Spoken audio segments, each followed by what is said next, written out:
ओम शांति। अॼु जा मावक्य आहिनि। अलौकिक जीवन जो कर्तव्य ई आहे विकारी खे निर्विकारी ठाहिणु। असांजे हिन जीवन जो कर्तव्य छा आहे?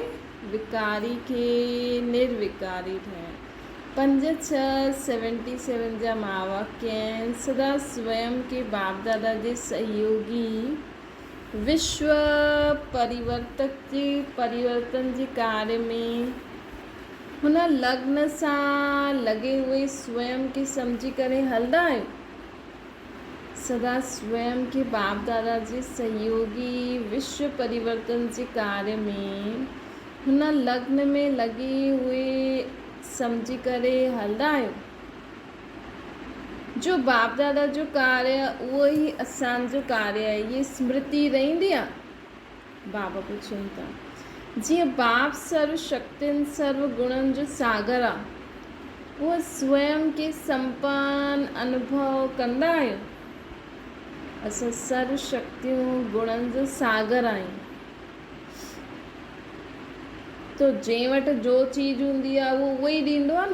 त असां वटि गुण शक्तियूं आहिनि त असांखे बि सदा हिन ई सेवा में लॻो रहणो खपे।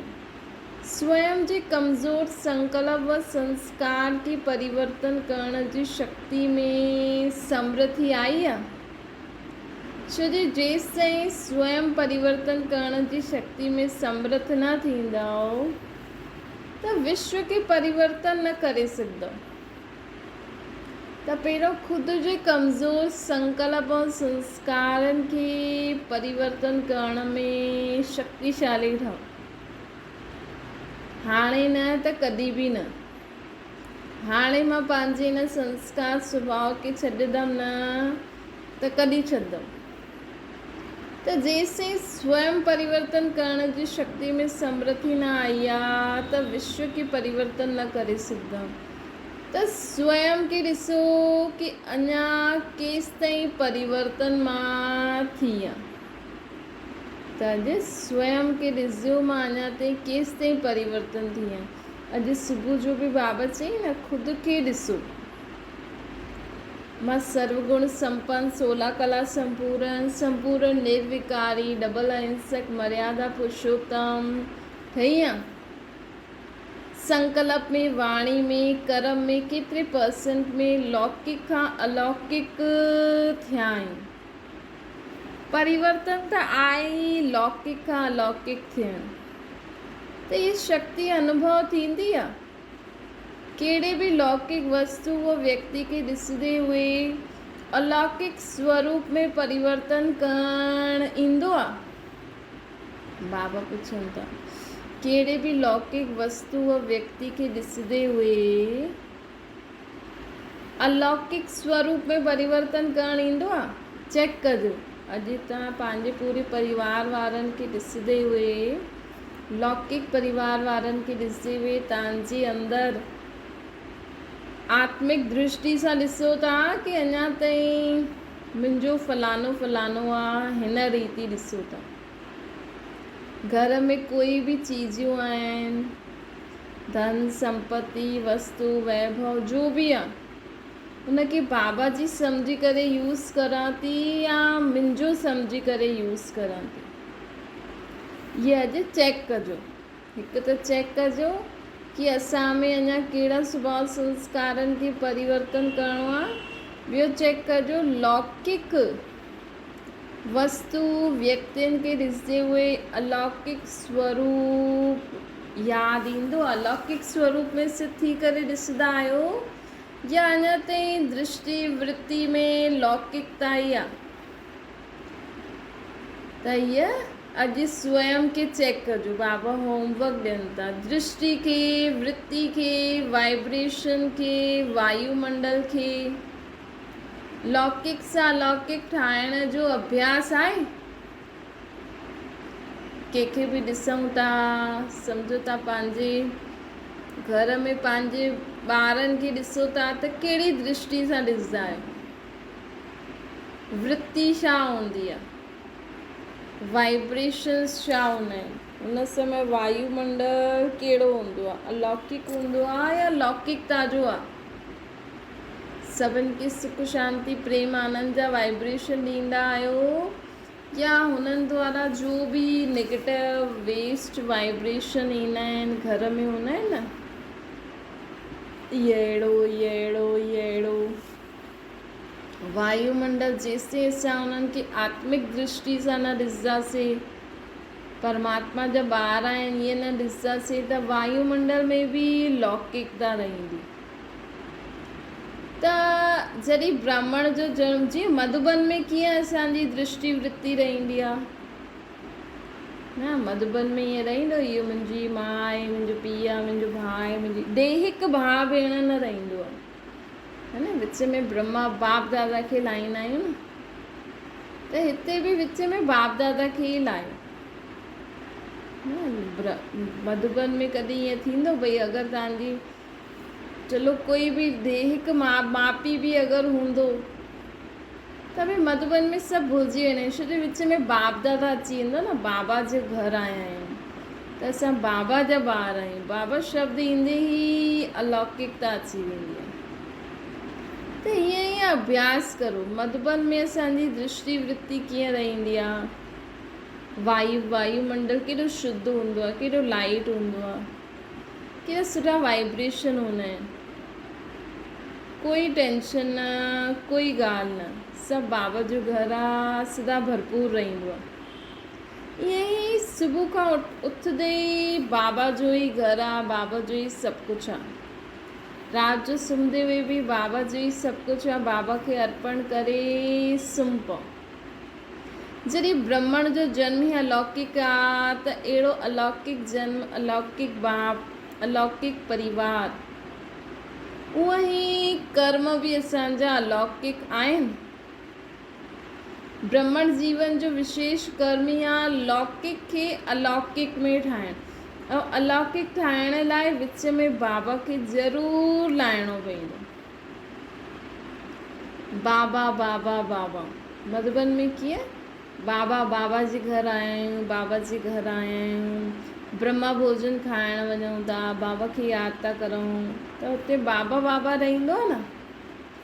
त इहे घर में बि भले मुख सां न, मन में था चऊं असां, त इहे ई त असांखे परिवर्तन करिणो आहे न। असां चईंदासीं मां अकेली कीअं करां, त तव्हां सां गॾु केरु आहे, तव्हां सां गॾु सर्वशक्तिवान बाप आहे न।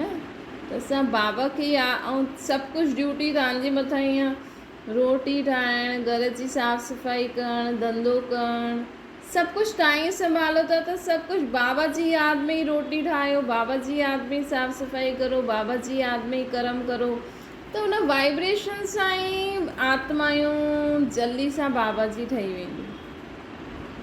त हिन में असांखे सभिनि खां वॾी ॻाल्हि आहे की तव्हां घर में रोटी ठाहींदा आहियो, अन्न जो त मन जो असरु ज़रूरु पवंदो आहे मन ते, त मेन ड्यूटी त तव्हांखे आहे। बाबा चईंदा न, ब्रह्मा भोजन खाए करे कंहिंखे बि असां बाबा जो ठाहे सघंदा आहियूं। त असां बाबा जी यादि में भोजन ठाहियो बाबा जे ॿारनि जे लाइ, इहे ई पुरुषार्थ करो न। इहे बि त पुरुषार्थ थी वियो न, इहे बि त अभ्यास थी वियो। त बाबा अॼु चवनि था की तव्हांजो कर्तव्य छा आहे, लौकिक खे अलौकिक ठाहिणु। घर गृहस्थी वारा चईंदा आहिनि असां छा करूं, असां त एॾो सारो घर गृहस्थी जो बंधन आहे, इहो बंधन न आहे, तव्हांखे बि बाबा हर हिक खे पंहिंजी पंहिंजी ड्यूटी ॾिनी आहे बाबा। त अॼु घर गृहस्थी वारनि जे लाइ बाबा चवनि था की तव्हांखे लौकिक खे अलौकिक ठाहिणो आहे। कीअं, पंहिंजी दृष्टि वृत्ति वाइब्रेशन वायुमंडल खे अलौकिक करो, उन जे लाइ पुरुषार्थ करो। इहे बि पुरुषार्थ आहे। पंहिंजे जन्म जे कर्म जो अटेंशन रहंदो आहे, सिर्फ़ु इहो लौकिक खे अलौकिक ठाहिण जो पुरुषार्थ ई सर्व समस्याउनि सां, सर्व कमज़ोरियुनि सां मुक्त करे ॾींदो। अमृत वेले खां राति ताईं जो बि ॾिसंदा आहियो, ॿुधंदा आहियो, सोचंदा आहियो, उहा कर्म कंदा आहियो। अमृत वेले खां राति ताईं जो बि ॾिसंदा आहियो, ॿुधंदा आहियो, सोचंदा आहियो, कर्म कंदा आहियो हुनखे लौकिक खे अलौकिक में परिवर्तन करो, हीअं पुरुषार्थ करो। अॼु मां जेको बि ॾिठो आत्मिक दृष्टि सां ॾिठो, चेक कजो, हर घंटे जो चेक करो। जो बि मां ॿुधियो, मां देह भान में ॿुधियो या आत्मा सम्झी करे ॿुधियो, बाबा जी ॿार सम्झी करे ॿुधियो या देह भान में अची करे ॿुधो। सम्झो तव्हांजो ॿार कुझु तव्हांखे अची ॿुधाए थो, त तव्हां कीअं ॿुधंदव? ये आत्मा मूंखे ॿुधाए थी या ये मुंहिंजो ॿार या मुंहिंजो फलानो फलानो संबंधी मूंखे हीअं थो चए? तव्हां जो सोचो था, उहो मां बाबा जी संतान हिन आत्माउनि जे लाइ सोचां थी। सम्झो तव्हां सोचो था अॼु राति जो रोटी छा ठाहींदमि, त हीअं न सोचो, हीअं सोचो अॼु बाबा जी घर में छा ठाहियां, पोइ बाबा जी ॿारनि खे छा छा सुठो लॻंदो आहे। ईअं पुरुषार्थ करण सां ई परिवर्तन थींदो। जॾहिं कर्म कंदा आहियो त हीअं सोचंदा आहियो अरे मूंखे एॾो कमु आहे, मूंखे एॾो कमु आहे, मूंखे ईअं करिणो आहे, मुंहिंजे घर में ईअं न हुजिणो खपे। इहे नंढी नंढी ॻाल्हियूं ई असांखे चेक करण सां अलौकिकपन ईंदो। ये प्रैक्टिस ॾाढी सहज आहे, लेकिन अटेंशन रखण जी आवश्यकता आहे। जीअं शरीर जी क्रियाऊं, खाइण पीअण हलण स्वतः ई सहज रीति कंदा रहंदा आहिनि, ईअं असांखे ईअं पंहिंजी दृष्टि वृत्ति बोल चाल व्यवहार असांजो अलौकिक थी वञे, इहे सहज करिणो। त शरीर जी क्रियाउनि सां गॾु गॾु आत्मा जो मार्ग, आत्मा जो भोजन, आत्मा जो पुरुषार्थ अर्थात हलण, आत्मा जी सैर, परम धाम में वञो, सूक्ष्म वतन में वञो, विच विच में केॾो कमु आहे असांखे। आत्मा रूप में ॾिसणु, आत्मा रूप में सोचणु, छा इहे साथ साथ हलंदो आहे? जीअं खाइण पीअण टाइम ते हूंदो न, हा भई टाइम ते खाऊं पीऊं दवाई वठूं, उहो ई असांजो इहो बि टाइम टू टाइम नेचुरल थी वञे कि हाणे मूंखे पंहिंजी आत्मा खे शुद्ध संकल्पनि जो भोजन खाराइणो आहे, त उन समय असां मुरली बि ॾाढी शांती सां ॿुधूं। जॾहिं रोटी ठाहींदा आहियो ऐं खाईंदा आहियो, खाइण वक़्तु हेॾे होॾे ध्यानु सोचंदा आहियूं न, हा भई रोटी ठाहियूं था त सुठी रीति खाऊं। त इहे ई जेको असां ज्ञान ॿुधंदा आहियूं छा आहे? आत्मा जे लाइ भोजन, शुद्ध संकल्पनि जो भोजन मिलंदो न। हीअं थोरी खाईंदा आहियूं असां, रोटी खाईंदा आहियूं ईअं थोरी खाईंदा आहियूं अधु किरी पए हेठि ऐं अधु मुंहं में, त माण्हू चवंदा आहिनि की रोटी खाइण ई नथी अचे। त इहे जॾहिं असां आत्मा जे लाइ आत्मा खे भोजन खारायूं था शुद्ध संकल्पनि जो, त ईअं थोरी थोरो कन खां ॿाहिरि निकिरी वञे, थोरो कन जे अंदरि वञे थो ॿिए कन सां निकिरी थो वञे, थोरो असां ॿुधी में धारण करूं था। आत्मा जो भोजन, आत्मा जो पुरुषार्थ अर्थात आत्मा कीअं सोचे थी, ॻाल्हाए थी, कमु थी करे, आत्मा जी सैर, हाणे सृष्टि ते, हाणे असांजी बुद्धि परम धाम में, हाणे सत्युगी दुनिया में। त आत्मा जो रूप, आत्मिक स्वरूप में सभिनि खे ॾिसणु, आत्मा रूप सां असां सोचूं, ये साथ साथ कंदा हलो त लौकिक सां अलौकिक जीवन सहज अनुभव कंदो। कहिड़े बि लौकिक व्यवहार के निमित्त मात्र कंदे हुए पंहिंजे लौकिक कार्य जो आकर्षण व बोझ पंहिंजी तरफ़ असांखे खींचे न। लौकिक कार्य जो बोझ आकर्षण असांखे पंहिंजी तरफ़ खींचे न। हाणे असांजो आकर्षण कहिड़ो केते हुजणो खपे? स्व आत्मिक उन्नति जो। असांखे आसरी स्वभाव संस्कार जे वश थी करे कोई कर्म न करिणो आहे, विकारनि जे वश थी करे कोई कर्म न करिणो आहे, भले ॿार पढ़े न, लेकिन मूंखे क्रोध खे यूज़ न करिणो। ये इन में आकर्षण हुजणी खपे। भई माण्हू त चवंदा हीअ असांजी लौकिक ज़िम्मेवारी आहे, ॿारु पढ़े नथो त हुनखे चइणो त पवंदो। ॿारु ग़लति, कोई बि ॿारु या कोई बि ठीक रीति कमु न कंदो, ग़लति कंदो त असांखे हुनखे थोरो ऊची आवाज़ में डांटे करे चइणो ई पवंदो, न त कीअं हलंदो। लौकिक कार्य त ईअं ई आहे, कलयुगी लौकिक ज़िम्मेवारियूं त ईअं ई निभाइबियूं आहिनि न। त असांखे हुन जे आकर्षण में न अचिणो, असांखे कंहिंखे यूज़ करिणो आहे, शांति जी शक्ति, शुभ भावना, शुभकामना खे यूज़ करिणो। अच्छा ॿारु पढ़े नथो, स्कूल में होमवर्क नथो करे अचे, क्लास वर्क हेॾे होॾे खेॾे थो, ध्यानु थो ॾे, ठीकु आहे, कोई ॻाल्हि कोन्हे। ॿार जा कम मार्क्स आया, कोई ॻाल्हि कोन्हे, ठीकु थी वेंदो। टीचर तव्हांखे जेतिरो चए तव्हां ओतिरो ई शुभ भावना रखो, ओतिरो ई हुनखे श्रेष्ठ वाइब्रेशन ॾियो कि ठीकु थी वेंदो, ठीकु थी वेंदो, ठीकु थी वेंदो।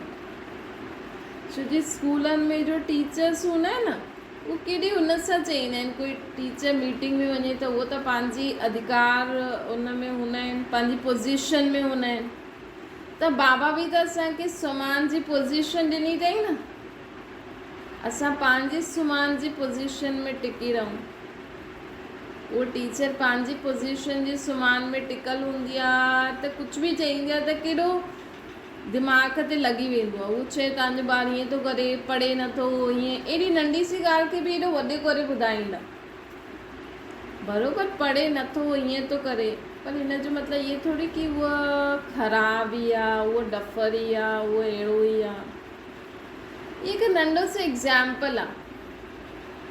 ईअं ई तव्हांजे घर में ॿियो बि कोई ॻाल्हियूं जेकी बि ईंदी हूंदियूं दुनियादारी में, त असांखे हुन ॻाल्हि जे, हुन परिस्थिति जो, उहो वायुमंडल, जेका वाइब्रेशन हूंदा आहिनि, जेकी दृष्टि वृत्ति हूंदी आहे माण्हुनि जी, हुन जे आकर्षण में न अचिणो।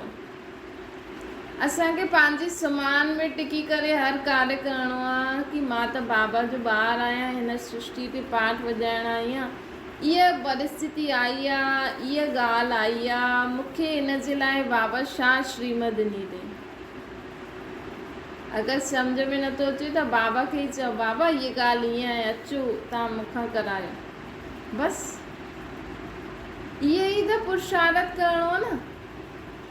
बाक़ी असांखे यादि त सभु आहे, बाबा चयो अथई, लेकिन समय ते असांखे सिचुएशन जे, माण्हुनि जे, लौकिक कार्य जे आकर्षण में न अची करे बाबा जो ई हथु पकड़े करे हुन ॻाल्हि खे पार करिणो आहे। तॾहिं ई असां पास विद ऑनर्स थी सघंदासीं। ईअं अनुभव करो जो लौकिक कार्य हूंदे बि अलौकिक कार्य जे कारण डबल कमाई जो अनुभव थींदो। अलौकिक स्वरूप आहे ही ट्रस्टी ठही करे कार्य करिणो आहे। अॼु चेक कजो सॼो ॾींहुं मां केतिरो ख़ुदि खे ट्रस्टी सम्झी करे कार्य कयो।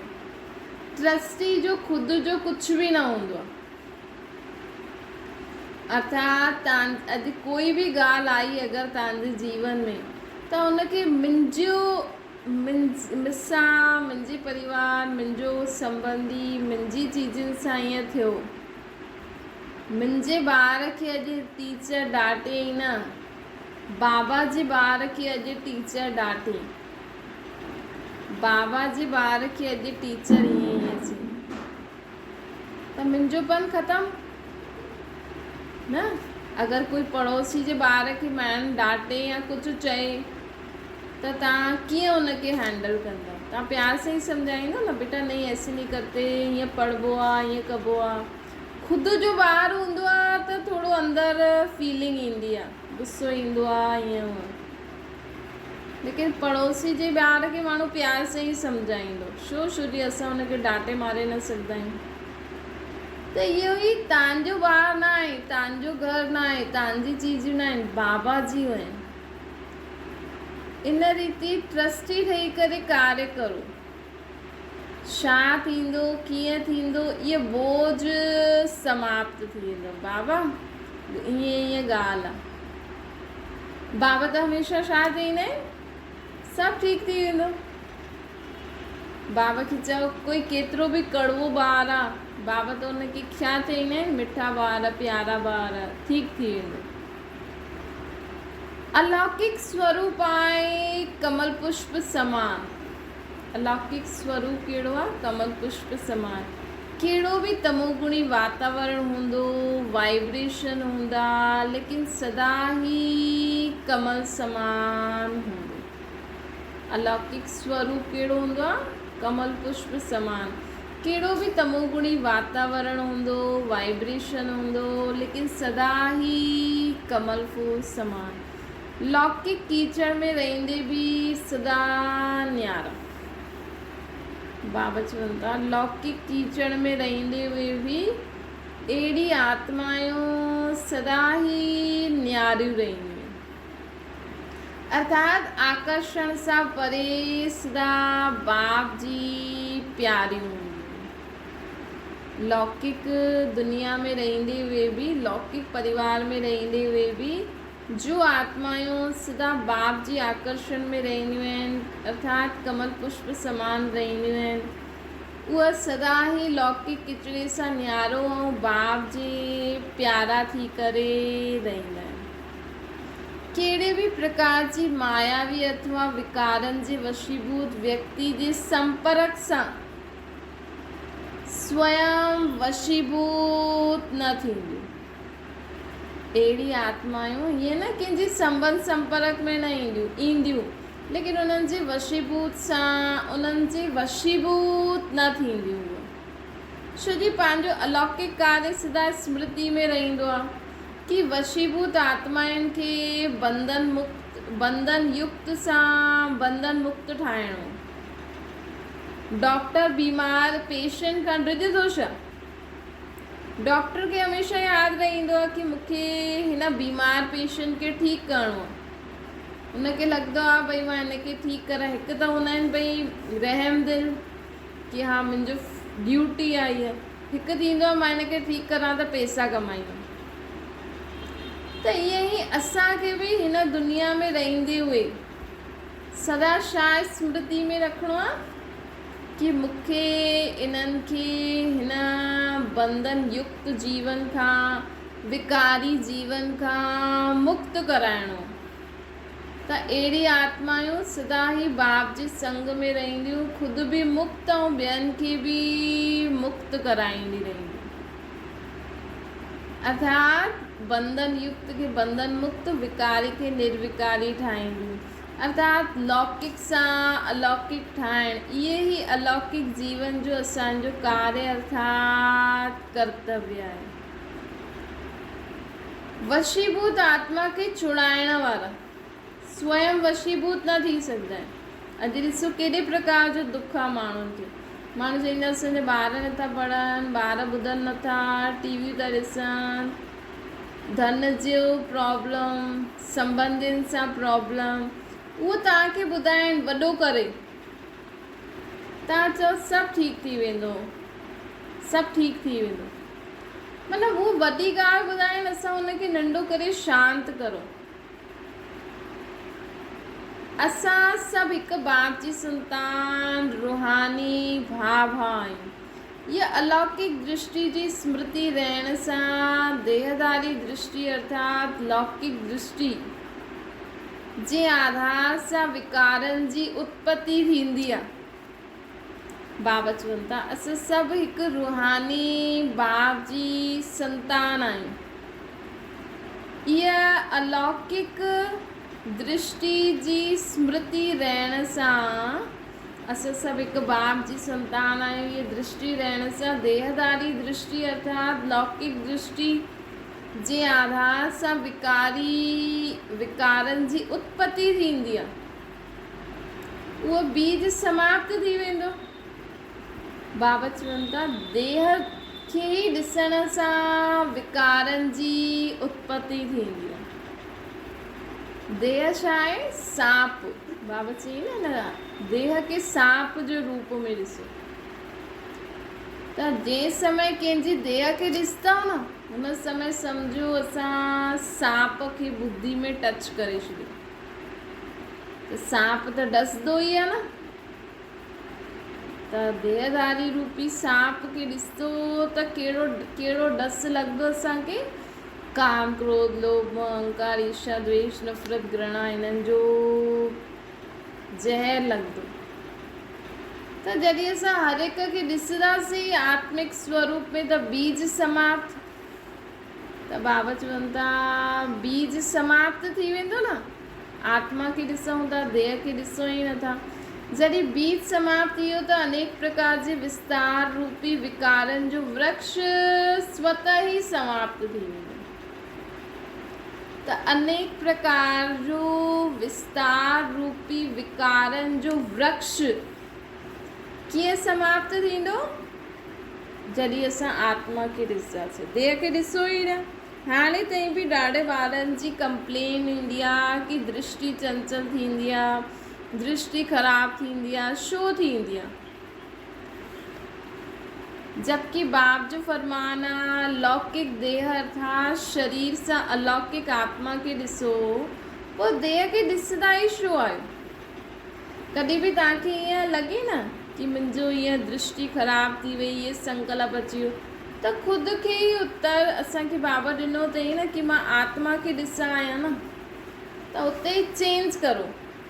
हिकु बार ॿ बार टे बार बार बार कंदा वञो, दिलि शिकस्त न थियो।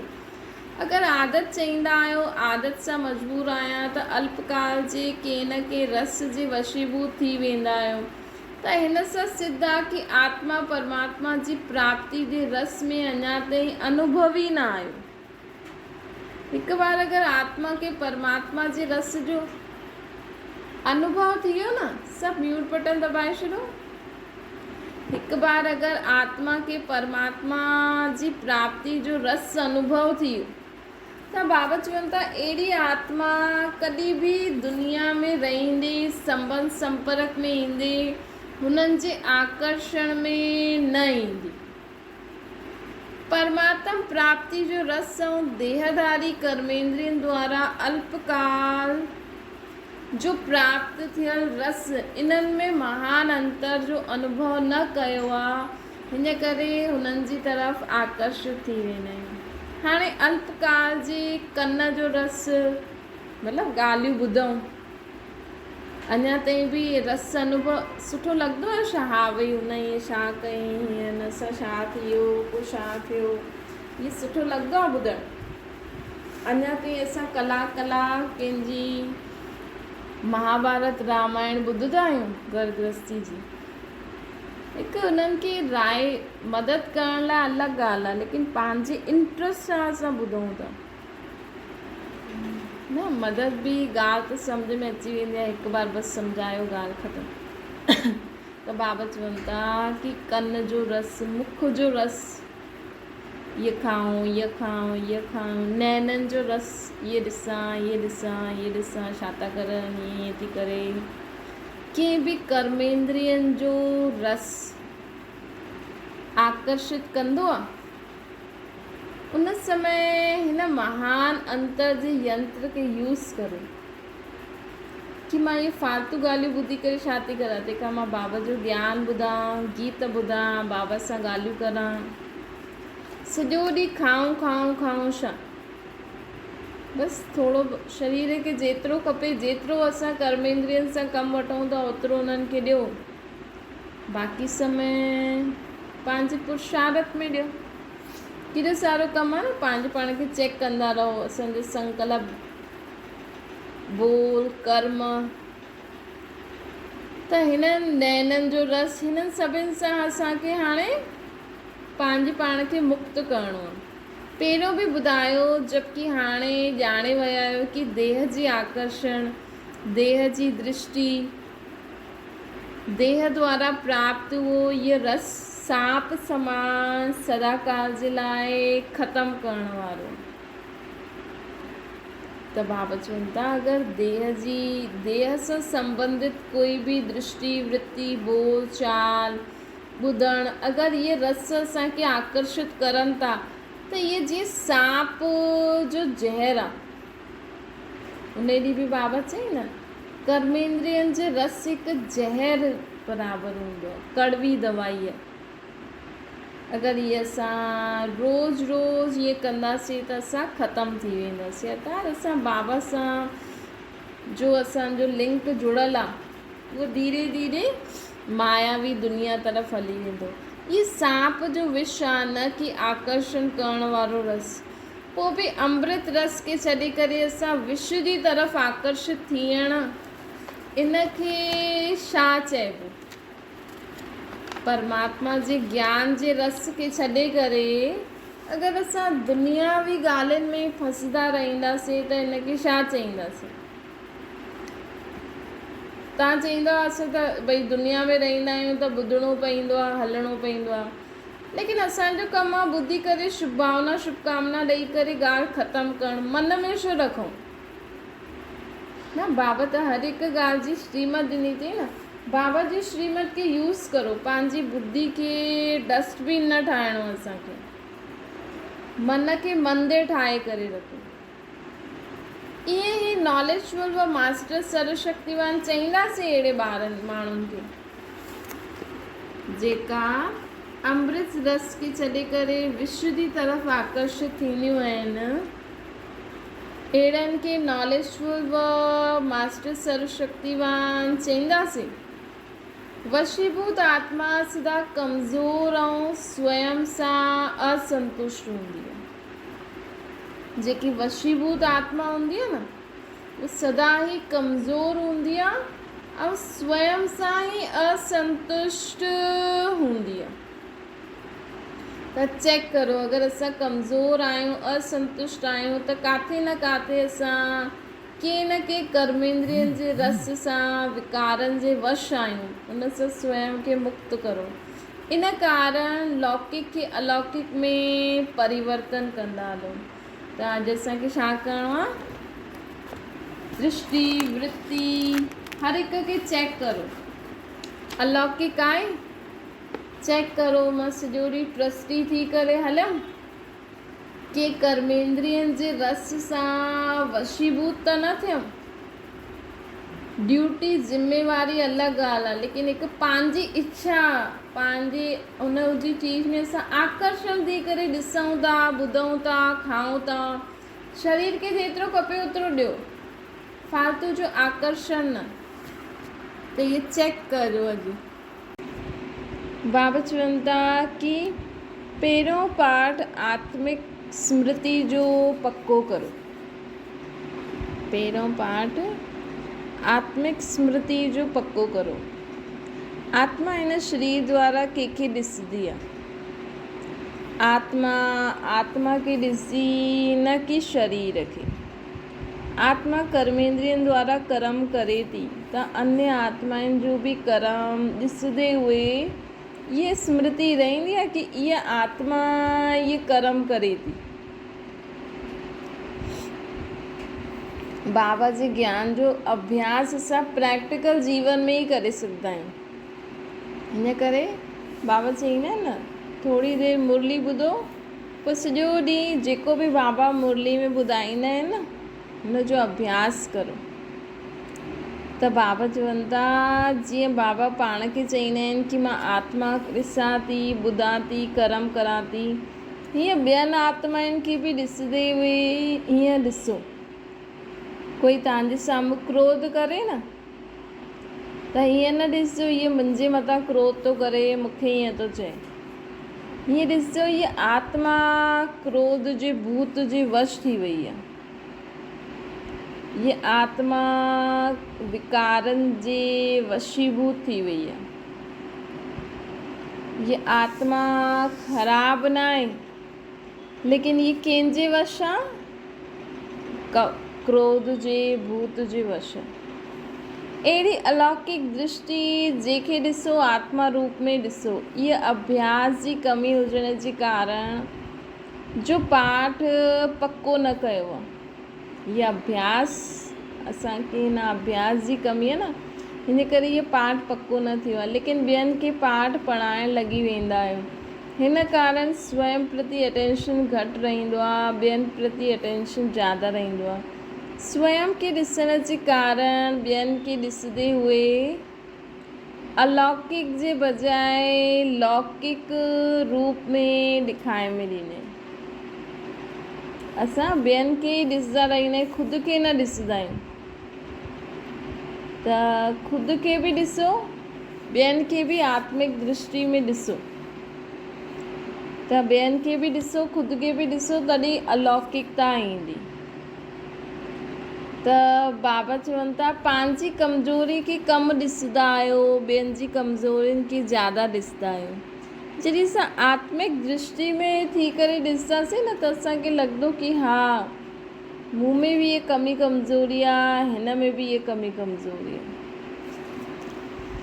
त अलौकिक वृत्ति द्वारा हर हिक जे लाइ शुभ भावना, कल्याण जी भावना सां संपर्क में अचणु, हिन खे चइबो आहे अलौकिक जीवन जी अलौकिक वृत्ति। लेकिन अलौकिक वृत्ति जे बजाय लौकिक वृत्ति में अची वेंदा आहियूं। त हाणे असांखे अलौकिक वृत्ति में अचण लाइ बाबा छा था चवनि, कीअं ॾिसो, ये आत्मा हीअं थी करे। तव्हांजे घर में कोई बि फैमिली मेंबर अगरि रोज़ रोज़ ग़लती कंदो आहे, त हुनखे दैहिक संबंध सां न ॾिसो। अॼु खां ॾिसजो, ये आत्मा रोज़ रोज़ हीअं कंदी आहे, त हुन में अलौकिकता ईंदी।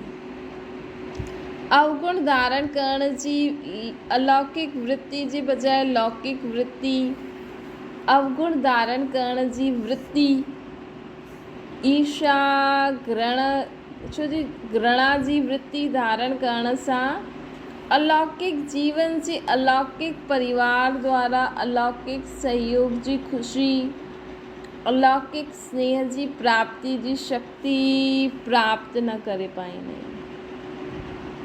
जॾहिं असां दैहिक दृष्टि सां ॾिसंदा आहियूं न, सम्झो तव्हांजे घर में कोई रोज़ रोज़ क्रोध कंदो आहे, त तव्हां हिकु त असां हुनखे हुनजे अवगुण सां ॾिसंदा आहियूं कि ॾाढो गुस्सो कंदो आहे।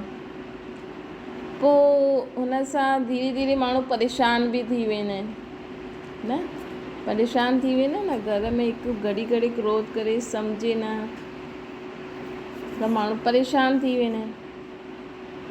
कॾहिं कॾहिं कंहिंसां ईर्ष्या थींदी आहे, घृणा थींदी आहे, न उन समय असां अगरि तव्हांखे कंहिंसां बि ईर्ष्या घृणा थींदी आहे न, त हुनखे आत्मिक दृष्टि सां ॾिसो कि इहा बि आत्मा, मां बि आत्मा, हिन आत्मा खे इहा प्राप्ति थी आहे, हिन आत्मा इहा प्राप्ति कई अथई, त मूंखे ईर्ष्या छो, मूं वटि छा आहे, मूं वटि बि त कुझु हूंदो न। भॻवान त सभिनि खे गुण ॾिना अथई, लेकिन असां पहचाने न सघंदा आहियूं। त मूं वटि छा आहे, उहा असां साम्हूं लाहियूं, मुंहिंजी आत्मा वटि छा आहे। हुन जे देह खे न ॾिसो कि ये हीअं थी करे, ये हीअं थी करे, न मां हिन आत्मा वटि जो आहे, लेकिन मूं वटि छा आहे। त ईर्ष्या थियण जो संस्कार ख़तमु थी वेंदो। अगरि कंहिंसां घृणा थींदी आहे, त हुन समय हुनखे आत्मिक दृष्टि सां ॾिसो, मूंखे त इहे ॾिठे ई न वणंदो आहे, छो, हिन आत्मा छा कयो अथई। त हुन आत्मा जो बि ग़लती कई अथई, त हीअ हुनजी कमज़ोरी आहे। अगरि मानो उहो पंहिंजी ग़लती ते बि नज़रअंदाज करे करे ॾाढो ख़ुदि खे वॾो थी सदाए, त ॿियो ई हुनजे मथां रहम अचिणो खपे न। त छो जॾहिं असां आत्मिक दृष्टि सां ॾिसंदासीं न, त ऑटोमेटिकली जो बाबा जा गुण आहिनि, संस्कार आहिनि, उहे असां में मर्ज थी वेंदा। दया भाव, क्षमा भाव, रहम भाव। अलौकिक वृत्ति जे बजाय लौकिक वृत्ति, अवगुण धारण करण जी वृत्ति, ईर्ष्या धारण करण जी वृत्ति धारण करण सां अलौकिक जीवन में अलौकिक परिवार द्वारा अलौकिक सहयोग जी ख़ुशी, अलौकिक स्नेह जी प्राप्ति जी शक्ति प्राप्त न करे पाईंदा आहिनि। हिन कारण लौकिक वृत्ति खे बि अलौकिक वृत्ति में परिवर्तन करो। त पुरुषार्थ में कमज़ोर रहण जो कारण लौकिक खे अलौकिक में परिवर्तन न कंदा आहियो। त लौकिक खे अलौकिक में परिवर्तन करण लाइ अॼु खां इहे ॾिसजो, इहे आत्मा हीअं थी करे। लौकिक संबंध में भी अलौकिक संबंध रूहानी भाउ भेण जी स्मृति में रखो। कंहिं भी संबंध जी तरफ़ लौकिक संबंध जी आकर्षित कंदी आहे, अर्थात मोह जी दृष्टि वेंदी आहे। त लौकिक संबंध जे अंदर बाप में लौकिक संबंध जे अंदर में बाप सां सर्व अविनाशी संबंध जी स्मृति जीव बाप जे सर्व संबंधनि जे अनुभव जी नॉलेज कम हुजण जे कारण लौकिक संबंध तरह बुद्धि भटकदी आहे। बाबा चवनि था कंहिं भी संबंध जी तरफ़ लौकिक संबंध जी आकर्षण अगर आकर्षित करे थी, कहिड़े भी संबंध में माँ बाप भाउ भेण पति पत्नी, अर्थात मोह जी दृष्टि अगर तव्हांजी वञे थी त तव्हां लौकिक संबंध जे अंतर में बाप सां सर्व अविनाशी संबंध जी स्मृति जी व बाप जे सर्व संबंधनि जे अनुभव जी नॉलेज कम हुजण जे कारण लौकिक तरह बुद्धि भटकदी आहे। अगर असां बाबा सां सर्व संबंधनि जी अनुभूति न कई आहे त असांजी बुद्धि काथे भटकदी? लौकिक संबंधनि जी तरह भटकदी। न सम्झो कि देहिक माउ पीउ आहिनि। अगरि हाणे असां शिव बाप ऐं ब्रह्मा मां के हिन जन्म जा माउ पीउ त उहे आहिनि न असांजा। अगरि असां बाबा जी ज्ञान में धारणा मुहूर्त थी करे हलूं था त इहे असांजो नयो जन्म आहे। हिन जन्म जा माउ पीउ त असांजा शिव बाप ब्रह्मा मां आहे, मम्मा बाबा आहे ब्राह्मण जे रूप में। त भले लौकिक माउ बाप आहिनि, लेकिन हाणे असांजो उन्हनि तरफ़ उहो आकर्षण न हुजिणो खपे। अगरि लौकिक माउ बाप दूर हली था वञनि या शरीर छॾे था छॾनि, अञा ताईं असांखे अगरि उन्हनि जी उहा यादि ईंदी आहे, माउ पीउ जे संबंध में उहो खिचाव थींदो आहे, घड़ी घड़ी दुख थींदो आहे, त असां शिव बाबा खे पंहिंजो पीउ न सम्झियो आहे, ब्रह्मा खे पंहिंजी माउ न सम्झी आहे, मम्मा बाबा खे पंहिंजो माउ पीउ न सम्झो आहे। तॾहिं असांखे उन्हनि जी घड़ी घड़ी यादि ईंदी, बुद्धि भटकदी उन्हनि तरफ़ या कोई भी संबंध तरफ़। सम्झो कंहिं वटि ॿार न हूंदो आहे, अगरि उनखे ॿार जी चाहना आहे त उन शिव खे अञा ताईं पंहिंजो बालक न मञियो। अञा ताईं अगरि उन्हनि खे दिमाग़ में आहे कि मुंहिंजो ॿारु न आहे या छोरी न आहे या छोरो न आहे या कुझु बि न आहे, अगरि अञा ताईं बुद्धि भटकदी आहे त असां शिव बाबा खे पंहिंजो ॿारु न ठातो आहे। बसि पोइ असांजी बुद्धि न भटकदी। हिन समय ज़्यादा ज़रूरी आहे बाबा सां सर्व संबंध निभाइणु, छो जी कॾहिं छा थो थिए त बुद्धि ख़ाली हुन संबंध सां भटकदी आहे। उहा त सर्व संबंध जे अनुभवी मूर्त ठहो त लौकिक संबंध जी तरफ़ आकर्षण न थींदी। उठदे वेंदे लौकिक ऐं अलौकिक में अंतर खे स्मृति में रखो त लौकिक सां अलौकिक थी वेंदो। पोइ इहे कंप्लेन समाप्त थी वेंदी। बार बार हिकु ई कंप्लेन करणु छा सिद्ध थींदो आहे?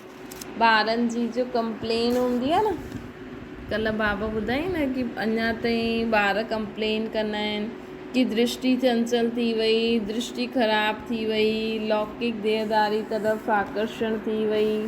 त हिन खे ख़तमु करण जो तरीक़ो छा आहे? उठदे वेंदे खाईंदे पीअंदे, जीअं बाबा चईंदा आहिनि न मूंखे यादि करो, हीअं करो। लौकिक खे अलौकिक में परिवर्तन करे हलां थी। अगरि तव्हांखे पंहिंजे देहदारी माउ पीउ जी यादि अचे थी त उन समय परिवर्तन करो कि मुंहिंजो शिव बाप आहे न, उहो त विनाशी हुया, उहो त आत्मा ई हुयूं। हिन जन्म में असांखे शरीर ॾियण लाइ निमित ठहियूं, बाक़ी त उहो बि आत्मा ई हुयूं न। हुननि जो बि पंहिंजो पार्ट आहे। सदा ई थोरी असांजा माउ पीउ ठही उन ई शरीर में रहंदा। शरीर ॿुढो थींदो, बीमार थींदो, त आत्मा खे शरीर त छॾिणो ई पवंदो न। ईअं ख़ुदि खे असांखे मन खे सम्झाइणो। कोई बि संबंध में तव्हांखे ख़ालीपन लॻे थो या के बि लौकिकपन में ईर्ष्या घृणा नफ़रत थिए थी, कंहिंसां कोई बि मन में अहिड़ो वेड़ो वीचार आहे, त हीअं चओ उहो बि आत्मा, मां बि आत्मा। उन आत्मा पंहिंजो पार्ट वॼाई, मूंखे पर बाबा जी श्रीमत ते हली करे पंहिंजो पार्ट वॼाइणो आहे। मां छो उन सां घृणा नफ़रत करां, मां छो उन सां बुरो व्यवहार करां। ईअं ई असांखे परिवर्तन करिणो आहे। बार बार हिकु ई कंप्लेन छा सिद्ध कंदी आहे? अलौकिक जीवन जो अनुभव न आहे। त हाणे स्वयं खे परिवर्तन कंदे हुए विश्व परिवर्तक ठहो। सम्झो, नंढी सी ॻाल्हि सम्झ में न ईंदी आहे, ठेको त ॾाढो वॾो ठाहियो आहे। उन ॾींहुं बाबा चई न, तव्हां आधार मुहूर्त आहियो। ये सोचो, तव्हांखे कोई न कोई कंहिं न कंहिं रूप में यादि थो करे, ऐं असां बाबा खे यादि कंदा आहियूं त असांजा वाइब्रेशन दुनिया में फैलंदा आहिनि। अगरि असां बि हाणे ताईं दुख ठाहींदासीं, घड़ी घड़ी यादि कंदा रहंदासीं, परेशान थींदा रहंदासीं, त उहो वाइब्रेशन दुनिया में फैलंदा आहिनि, जंहिंसां माण्हू बि दुनिया में दुखी थींदा आहिनि। त बाबा चवनि था कि हाणे ठेको छा उठायो अथव? दुनिया खे चैलेंज त ॾाढी वॾी कंदा आहियो। चैलेंज कंदा आहियो कि सेकेंड में मुक्ति, जीवन मुक्ति। निमंत्रण में छा लिखंदा आहियो? 1 सेकेंड में बाप सां वरसो अची करे प्राप्त करो, उहा मुक्ति जीवन मुक्ति जे अधिकारी ठहो। त दुनिया खे चैलेंज करण वारा पंहिंजी वृत्ति दृष्टि खे चेंज न करे सघंदा आहिनि। स्वयं खे बि चैलेंज करो कि परिवर्तन करे करे ई छॾंदो, अर्थात विजय थी करे ॾेखारींदमि। अच्छा, हर संकल्प समय संबंध संपर्क लौकिक सां अलौकिक ठाहिण वारा अलौकिक भ्रमण जीवन जे अनुभवी मुहूर्त विश्व परिवर्तन सां गॾु गॾु स्व परिवर्तन द्वारा विश्व खे सही रास्तो ॾेखारण वारा, सदा बाप सां सर्व संबंधनि जे अनुभवी मुहूर्त, सर्व प्राप्ति जे रस में मग्न रहण वारी, सदा बाप सां सर्व संबंध जे अनुभवी मुहूर्त, सर्व प्राप्तियुनि जे रस में मग्न रहण वारी, हिकु बाप द्वारा ॿियो न कोई ईअं अनुभव में रहण वारा अनुभवी मुहूर्त आत्माउनि खे बाप दादा जो यादि प्यार ऐं नमस्ते। असांजी बि बाप दादा खे यादि प्यार, गुड मॉर्निंग ऐं नमस्ते। पार्टियुनि सां मुलाक़ात करनि था बाबा। ट्रस्टी जो विशेष लक्षण छा ॾेखारे में ॾींदो आहे? जो ट्रस्टी हूंदो आहे न, उनजो विशेष लक्षण सदैव स्वयं खे हर ॻाल्हि में हल्को अनुभव कंदो। सदैव स्वयं खे हर ॻाल्हि में हल्को केरु अनुभव कंदो? जो ट्रस्टी हूंदो। डबल लाइट अनुभव कंदो। शरीर जे भान सां बि बोझ न हुजे, हिनखे चइबो आहे ट्रस्टी। बाबा चवनि था शरीर जे भान सां बि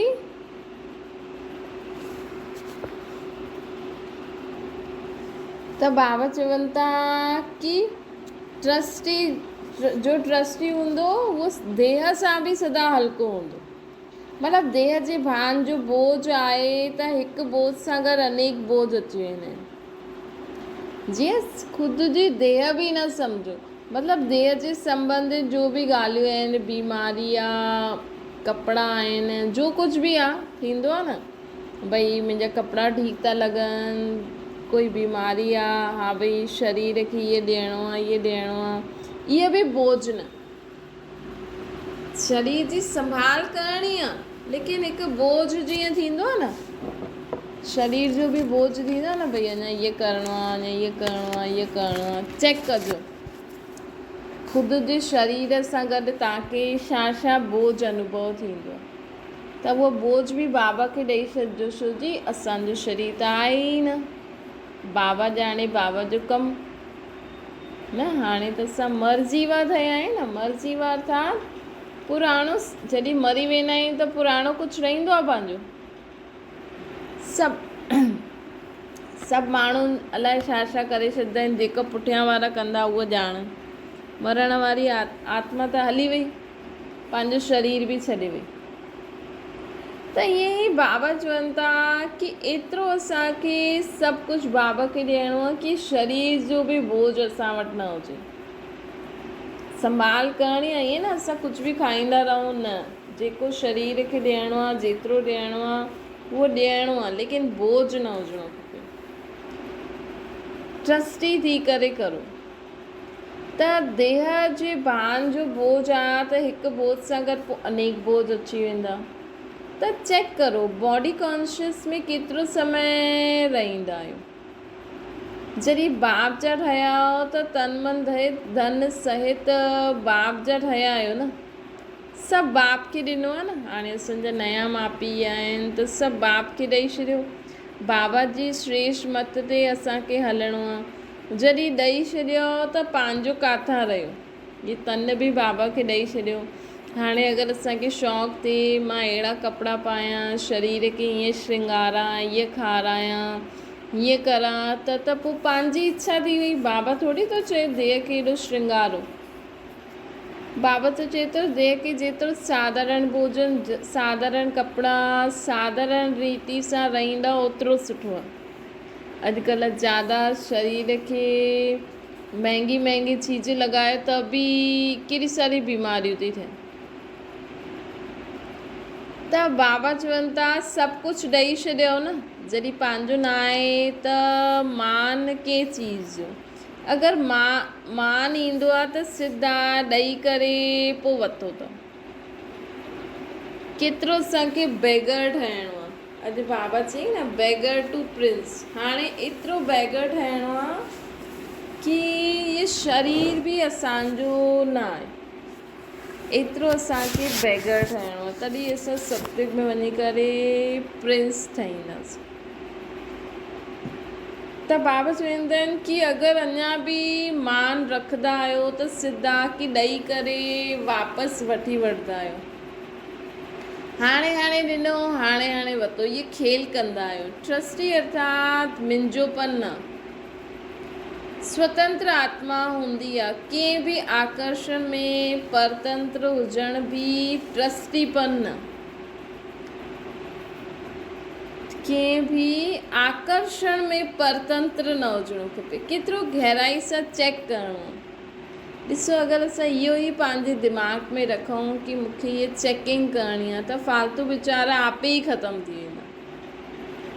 रोज़ु बाबा जो असांखे ज्ञान ॾींदा आहिनि न, उन खे बुद्धि में रखी रोज़ु पंहिंजे पाण खे उन अनुसार चेक कंदा वञो त आपे ई व्यर्थ संकल्प ख़तमु थी वेंदा। त अॼु चेक कजो मुंहिंजो काथे काथे आकर्षण थींदो आहे, मुंहिंजोपन काथे काथे आहे।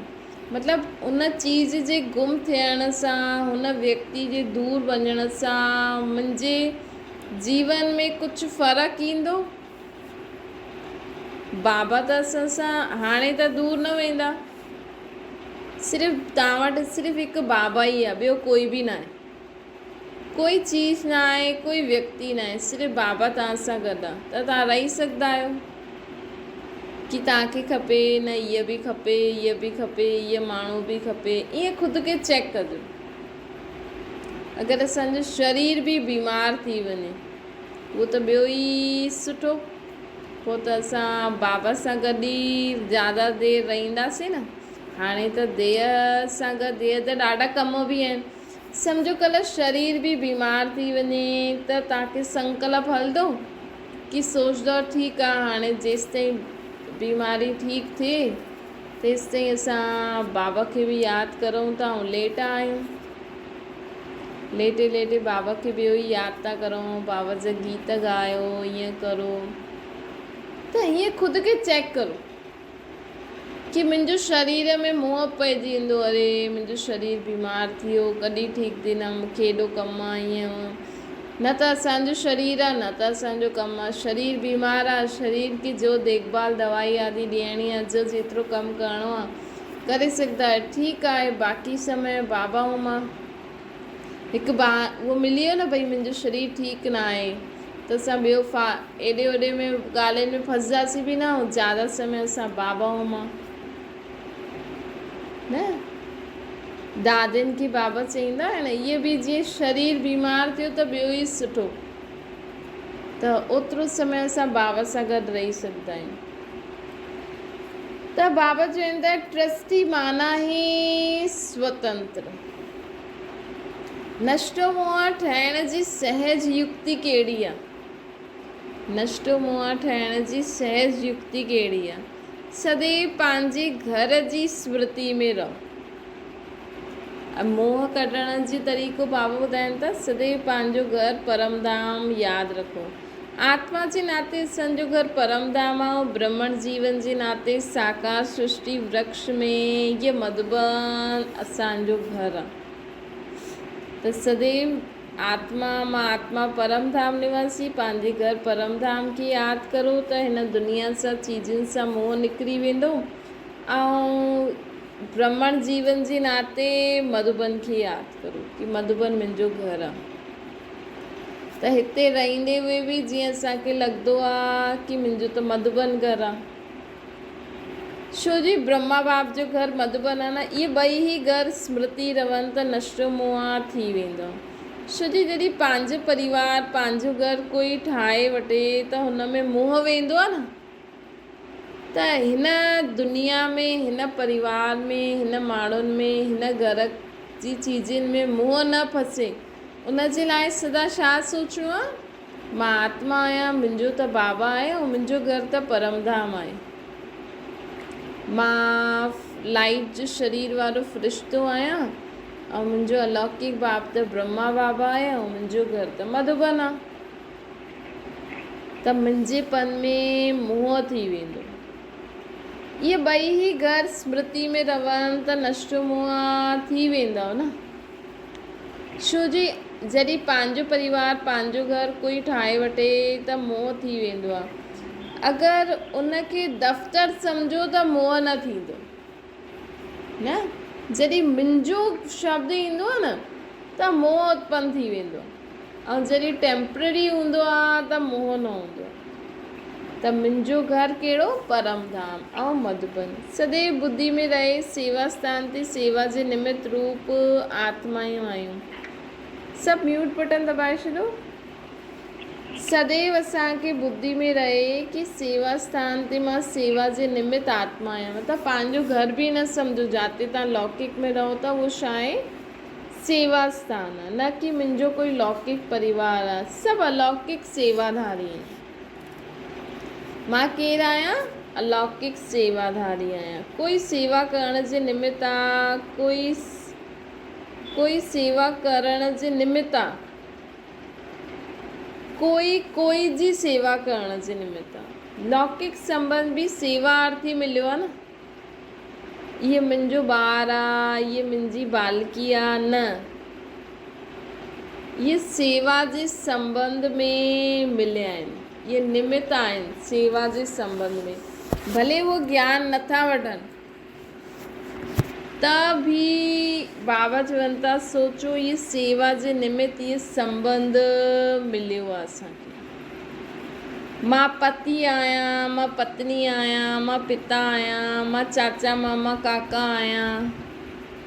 इहे सभु संबंध समाप्त थी वञे। मां केरु आहियां?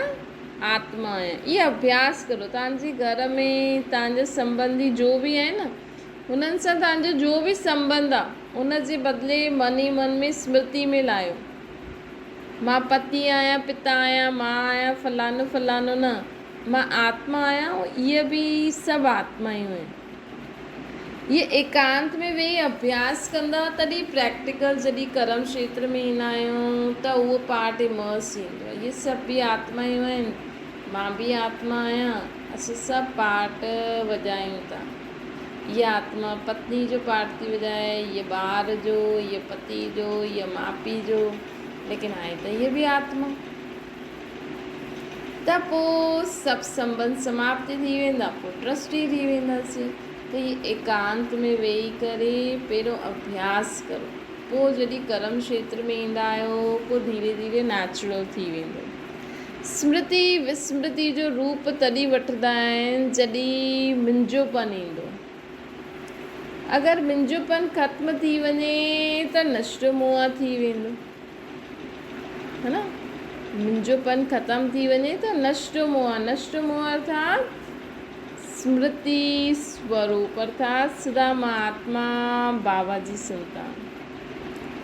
माताउनि जो सभिनि खां वॾो पेपर ई मोह थींदो। अगरि माताऊं नष्ट मोह थी वियूं त नंबर अॻियां थी वेंदो। पांडवनि जो नंबर 1 सभिनि में कहिड़ो पुरुषार्थ करिणो आहे। पांडवनि खे कहिड़ो पुरुषार्थ करिणो आहे।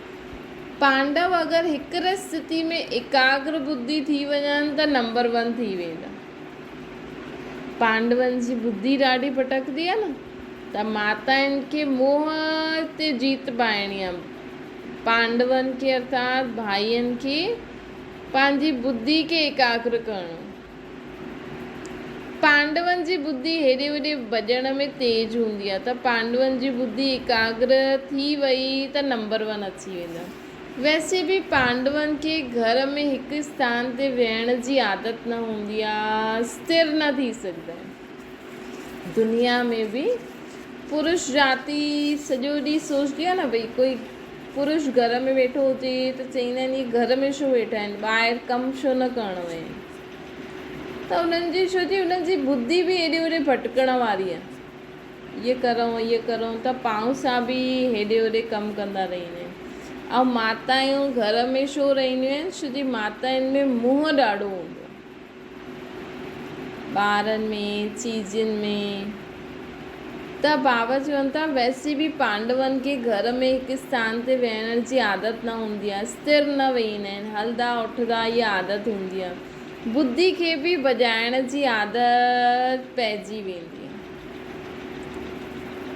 उनजो असरु बुद्धि ते ईंदो आहे। ईअं त न सम्झंदा आहियो चक्रवर्ती ठहिणो आहे त इहे ई चकर लॻायूं। व्यर्थ चकर लॻाइण सां चक्रवर्ती थोरी ठहींदासीं। असांखे त सत्य त्रेता द्वापर कलयुग परम धाम, पोइ वरी हिन संगम युग ते ईअं चकर काटणो आहे। बुद्धि हाणे फालतू ॻाल्हियुनि जे चकर में न भॼायो न, कोई बि हुजे। हाणे असांखे फालतू धंधनि में फालतू संबंधनि में पंहिंजी बुद्धि खे न भटकाइणो। हाणे असांजी बुद्धि बाबा जे ज्ञान जे मनन चिंतन में ई सेवा में ई लॻी रहे, तॾहिं ई असांजी कमाई थींदी 21 जन्मनि जे लाइ। जेको शरीर निर्वाह ते कमाइणो आहे, कर्म करिणो आहे, ओतिरो बुद्धि लॻायो, लेकिन एक्स्ट्रा पंहिंजी बुद्धि खे हाणे दुनियादारी में न लॻायो। हाणे स्वदर्शन चक्रधारी ठहो, परदर्शन चक्रधारी न ठहो। ये ईअं थो करे, ये छा थो करे, ये छो वई, आवाज़ किथां थी अचे। अटेंशन अलर्ट थी करे रहणु अलॻि ॻाल्हि आहे, ध्यानु रखणु अलॻि ॻाल्हि आहे, लेकिन फालतू जिते असांजो कमु ई न आहे हुते बि पंहिंजी बुद्धि खे भटकायूं। सभी पंहिंजे नए जीवन अर्थात ब्रह्मण जीवन जे ऊचे ते ऊचे नशे में रहंदा आहियो। सभिनि खां उच्च जीवन आहे ब्रह्मण जीवन, सभिनि खां उच्च जीवन आहे ब्रह्मण जीवन। नयो जन्म आहे उच्च ते उच्च ब्रह्मण जनम, जंहिंखे अलौकिक जन्म चइबो। बाबा चवंदा आहिनि सभिनि खां उच्च ते उच्च आत्माउनि जो ऊचे ते ऊचो जन्म असांजो इहो आहे, अलौकिक जन्म। त नशो रहंदो आहे। ऊची ते ऊची आत्माउनि जो संकल्प कर्म बि ऊचो हुजिणो खपे। हाणे हिकु थींदो आहे देह अहंकार, लेकिन हाणे असांखे देह जे संबंधित कोई बि ॻाल्हियुनि खे यादि करे अहंकार में न अचिणो आहे। मां ज़्यादा पैसे वारो आहियां, मां ज़्यादा पढ़ियलु लिखियलु आहियां, मुंहिंजा ॿार ईअं हूअं। हाणे असांखे ऊचो कीअं अनुभव करिणो आहे कि मां ऊच ते ऊच बाप जी संतान आहियां, त मुंहिंजा संकल्प बोल कर्म सभिनि जे लाइ सुठा हुजणा खपनि। जीअं लौकिक में बि अगरि कोई साहूकार भिखारी जो कार्य करे त छा चईंदा, सभु हसंदा। त ऊचे कार्य जी बजाए साधारण त न कंदा आहियो। साधारण कंदा हो त सभु छा चईंदा, चऊं त असां मास्टर सर्वशक्तिवान आहियूं, परमात्मा जी संतान आहियूं, सरोज भॻवान खे यादि करे हुन खां शक्ति वठंदा आहियूं, हुन सां गॾु उथंदा वेहींदा खाईंदा पीअंदा कमु कंदा आहियूं। ऐं कर्म क्षेत्र में असां कीअं था चऊं, साधारण रीति, त इहो सुठो न लॻंदो न। त ब्राह्मण कॾहिं व्यर्थ कार्य व्यर्थ संकल्प न करे सघंदा आहिनि। ॿुधण खां पोइ ॿुधे हुए खे स्वरूप में लाइणु अर्थात हुनखे समाइणु। पहिरियों ॿुधो, पोइ जो ॿुधियो हुनखे छा करिणो आहे, स्वरूप में लाइणो अर्थात समाइणो आहे। अॼु जेकी बि असां ॻाल्हियूं ॿुधियूं न, मेन पॉइंट नोट करे पोइ उन्हनि खे जॾहिं कर्मनि में लाईंदासीं त सम्झो असां समाए वठूं। ॿुधण त परंपरा सां हलंदो ई आयो आहे, लेकिन संगम युग जी विशेषता आहे स्वरूप में लाहे करे विश्व खे ॾेखारणु। ॿुधण वारा बि ॾाढा, लेकिन स्वरूप में लाइण वारा कोटनि में कोई हूंदा आहिनि। त तव्हां स्वरूप में लाइण वारा आहियो न कि ॿुधण वारा आहियो? ॾिसणो खपे जो ॿुधियो उहो स्वरूप में केसि ताईं लायो।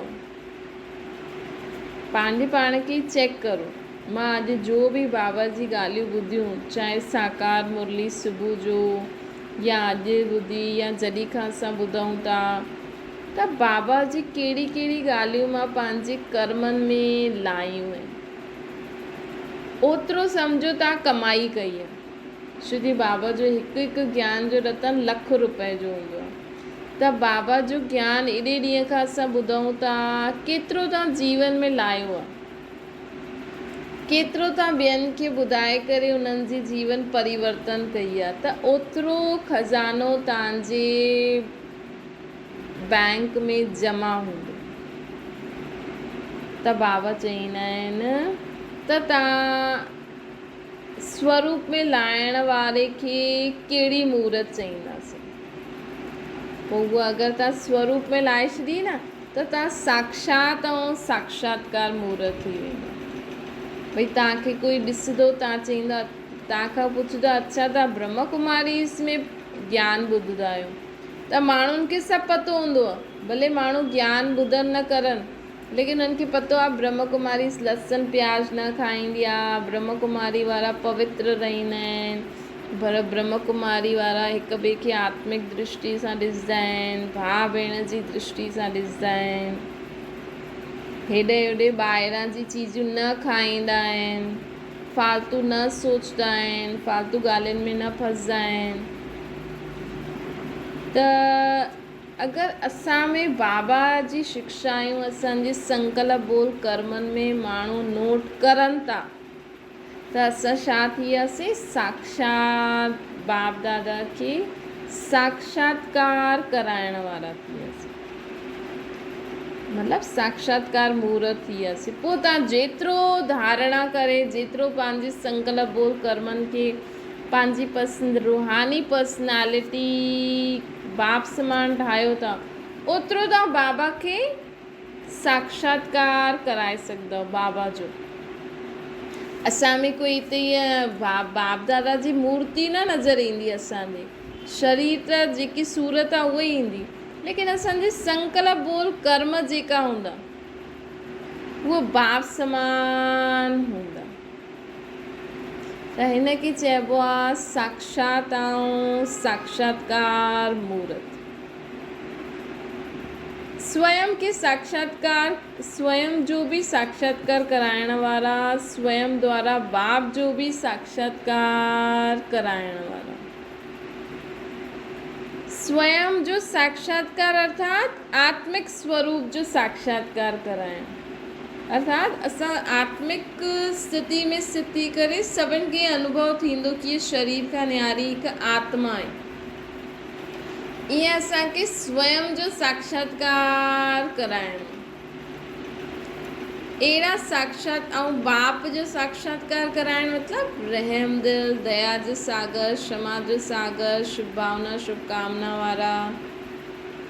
त बाबा चवनि था स्वयं जो साक्षात्कार कराइण अर्थात आत्मिक स्वरूप जो साक्षात्कार कराइण वारा अहिड़ा साक्षात्कार मूर्तनि खे ई स्वरूप मूर्ति चइबो। सभी अहिड़ा ठहिया आहियो त चेक कजो मां केतिरा बाबा जे गुणनि खे, शक्तियुनि खे, श्रीमत खे धारण करे केतिरो मां ॿियनि खे पंहिंजे संकल्प बोल कर्मनि द्वारा अनुभव करायां थी। त सम्झो ओतिरो असां बाबा जो साक्षात्कार करायूं था। केतिरो मां आत्मिक दृष्टि में रही करे ॿियनि खे बि आत्मा जी अनुभूति करायां थी। ओतिरो असां स्वयं जो साक्षात्कार करायूं था। अच्छा, ओम शांति। बाबा खे यादि करो।